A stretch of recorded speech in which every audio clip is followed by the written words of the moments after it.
Hi, happy October. It is close to Halloween, and I want to read you one of my favorite books from when I was a kid. Miss Nelson is Missing. The kids in room 207 were misbehaving again. Spitballs stuck to the ceiling. Paper planes whizzed through the air.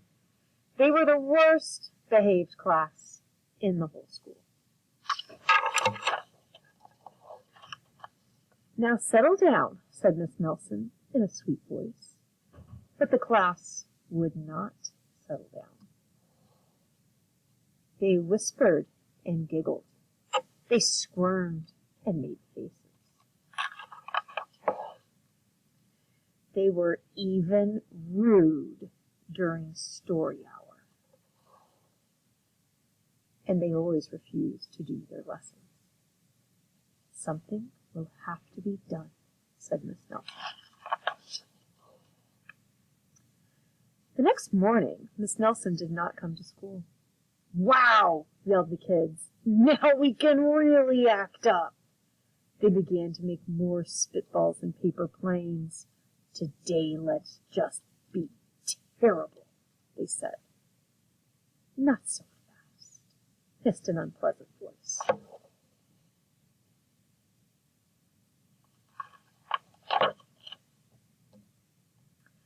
A woman in an ugly black dress stood before them. I am your new teacher, Miss Viola Swamp. And she rapped the desk with her ruler. Where is Miss Nelson? Asked the kids. Never mind that, snapped Miss Swamp. Open those arithmetic books. Miss Nelson's kids did as they were told. They could see that Miss Swamp was a real witch. She meant business. Right away she put them to work, and she loaded them down with homework. We'll have no story hour today, said Miss Swamp. Keep your mouth shut, said Miss Swamp. Sit perfectly still, said Miss Swamp. And if you misbehave, you'll be sorry, said Miss Swamp.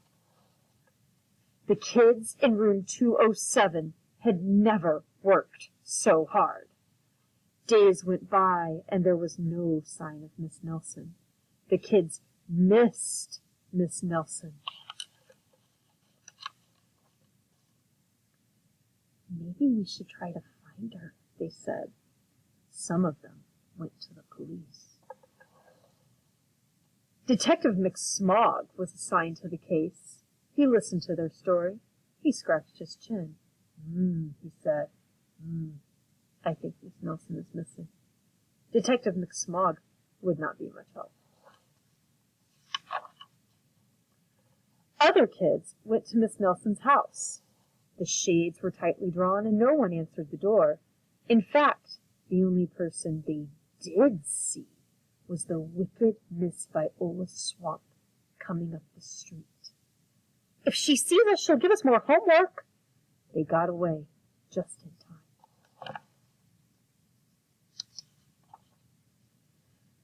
Maybe something terrible happened to Miss Nelson. Maybe she was gobbled up by a shark, said one of the kids. But that didn't seem likely.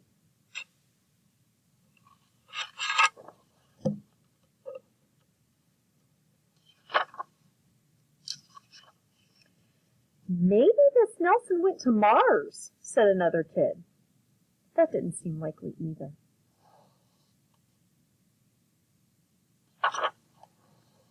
I know, exclaimed one know-it-all. Maybe Miss Nelson's car was carried off by a swarm of angry butterflies. But that was the least likely of all. The kids in room 207 became very discouraged. It seemed that Miss Nelson was never coming back, and they would be stuck with Miss Viola Swamp forever. They'd heard footsteps in the hall. Here comes the witch, they whispered. Hello, children, someone said in a sweet voice. was Miss Nelson. Did you miss me? She asked. We certainly did, cried all the kids. Where were you? That's my little secret, said Miss Nelson. How about a story hour? Oh, yes, cried the kids. Miss Nelson noticed that during story hour, no one was rude or silly. What brought about this lovely change? She asked. That's our little secret, said the kids.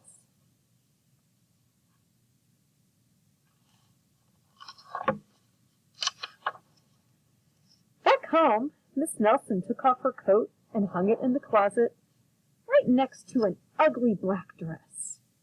When it was time for bed, she sang a little song. I'll never tell, she said to herself with a smile. P.S. Detective McSmog is working on a new case. He is now looking for Miss Viola